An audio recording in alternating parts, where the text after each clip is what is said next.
అన్నయ్య, సిల్క్ స్మిత షాపుకి వెళ్తుంది. అవునా? టైంకి బాగానే వెళ్తుంది. నువ్వు కూడా తనతో పాటు వెళ్ళి నాకు ఒక క్వార్టర్ ఓ పల్లీల ప్యాకెట్ తీసుకురా. అది కాదు అన్నయ్య, తను షాపింగ్ అయిపోయిన తర్వాత ఇంటికి రాదంట అన్నయ్య. అటు నుంచి వాళ్ళ ఫ్రెండ్స్ సినిమాకి వెళ్తుందంట అన్నయ్య. తను ఎక్కడికి వెళ్తా నాకేట్రా, నువ్వు తనతో పాటు నాకు మందు పట్టుకొచ్చాయి. ఆల్రెడీ తాగుతున్నావు కదన్నయ్య, ఇంక సరిపోతుందిలే, ఆపే. ఏం మాట్లాడుతున్నా? నన్ను ఆపేయమంటావా? నాకు సరిపోయిందంటావా? ఈ చుట్టుపక్కలలోనే నెంబర్ 1 తాగుబోతులురా మనం. నేను ఫుల్గా తాగి పడిపోకపోతే నలుగురు ఏమనుకుంటారా? మంచి వాళ్ళని కూడా తాగుబోతులు చేసే కుటుంబరా మనది. అలాంటి నన్ను మందు ఆపేయమంటావా? ఒక్క విషయం గుర్తుపెట్టుకో, సిగరెట్ కలితే పొగొస్తుంది, మందు తాగితే వాసన వస్తుంది. నీ సోది బాక్స్ ఎలాగా వస్తుంది? సరే, నువ్వు వెళ్ళి నాకు మందు పట్టుకురా. నా దగ్గర డబ్బులు లేవన్నయ్యా. ఏదో రోజు నీ డబ్బులతో తీసుకుని మాట్లాడుతున్నావు. మీ ఆవిడని అడిగి పట్టుకొచ్చి. మా ఆవిడ డబ్బులు ఇవ్వనంటుంది అన్నయ్య. అంతే కదన్నయ్య, నన్ను రోజు మందు మానేమని బుర్ర తినేస్తుంది అన్నయ్య. నాతో కాపురం కూడా సరిగ్గా చేయట్లేదు అన్నయ్య. అందుకని ఈ రోజు నుంచి మందు మానేస్తానని మాట ఇచ్చేసాను అన్నయ్య. నో నో నో, ఆపరాన్ని ఇత్తలేండి కుక్క. మీరు పాపరాయుడు గారు వచ్చేసింది. ఏమిటి మాటిచ్చేసావా? అది కాదన్నయ్యా. ఒరే రమేష్, అసలు మందంటే ఏంటో దాని విలువేంటో తెలిసినవాడు అయితే ఇలా పుసుక్కుమని మాటిచ్చేవాడు కాదురా. స్నేహితుడిని, మామ ఇంట్లో అన్నం వండలేదు, మీ ఇంటికి తీసుకుని కూర్చో అన్నం పెట్టించాలని అడుగు, వాడు ఖచ్చితంగా ఏదో ఒక వంక చెబుతాడు.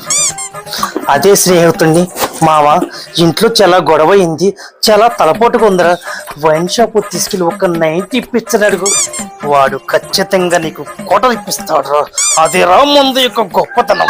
ఎక్కడో మాలుమూల పల్లెటూరులో స్టిక్కర్లు అంటించుకొని పట్టణానికి వచ్చి అట్టపెట్టెలు అందంగా అమర్చుకొని లారీల్లో గుడావులకు వచ్చి, గుడావుల నుంచి మన ఊరు వైన్ షాపులకు వచ్చి, మన ఊరు వైన్ షాప్ నుంచి మన చేతికి వచ్చి, మన చేతి నుంచి మన కడుపులోకి వెళ్ళి ఫుల్లుగా కిక్కెక్కిచ్చి ఇంటికి వచ్చిన తర్వాత పిల్లాన్ని తిట్టి కొట్టి చుట్టుపక్కల ఉన్న వాళ్ళతో గొడవలు పెట్టుకొని చీకొట్టేలాగా చేసి మన పరువు సంకనాగేలా చేస్తారు.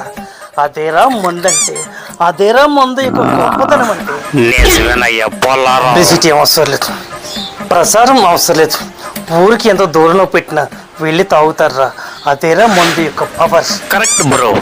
డైలీ కుడి తాగినట్టు దుబ్బు తాగి సడన్ గా మానేస్తానంటే నీ బాడీలో ఉన్న లివరు కిడ్నీలు ఏమైపోతాయిరా, ఎంత బాధపడతాయిరా. పక్కింటి ఆయన గారు, బాబా మొత్తం అప్పుల పుస్తకాలు తీసుకురండి. చూడమ్మా స్మిత, నా పేరు సిల్క్ స్మిత. సరేనమ్మా సిల్క్ స్మిత.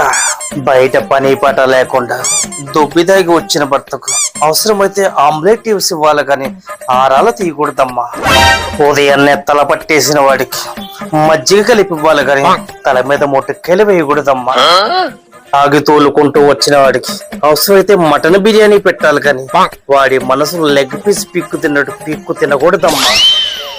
కళ్ళుకు కారప్పొడిలా, సారాకి పచ్చడి ముక్కల, బీరుకు చెకోడీలా, బ్రాందీకి బూందీలా ఇలా తినే స్టఫ్లు మారుతాయి గాని తాగే వాటిలో నిషా మాత్రం ఒక్కటే. అదేనమ్మా ఈ మద్యపానం అంటే. అమ్మా సిల్క్ స్మిత, మాకు ఈ ఊర్లో ఎక్కడెక్కడ వైన్ షాప్ లో ఎన్ని అప్పులు ఉన్నాయో మాకే తెలియదమ్మా. ఆ అప్పుల తాలూకు పుస్తకాలేనమ్మా ఇవి, అందులో సగం నాయే ఉంటాయి. నువ్వు బాగా డబ్బున కుటుంబం నుంచి వచ్చిందనవు కాబట్టి నిన్ను నమ్ముకొని అప్పులని చేసావమ్మా. దయచేసి అప్పులని నువ్వే తీర్చాలమ్మా. నాది ఒక చిన్న విన్నపం అమ్మా, దయచేసి నా తమ్ముడిని మందు మానేమని చెప్పొద్దమ్మా. వాడు మానేస్తే నాకు కూడా ఎండిపోతుందమ్మా. అర్జెంట్కి వెళ్ళి కోటర్ వేసేయాలి. చాలా సంతోషం అమ్మా. అర్జెంట్గా ఇక్కడ వెళ్ళిపోతుంది, నాకు దిగిపోతుంది. Please like and subscribe.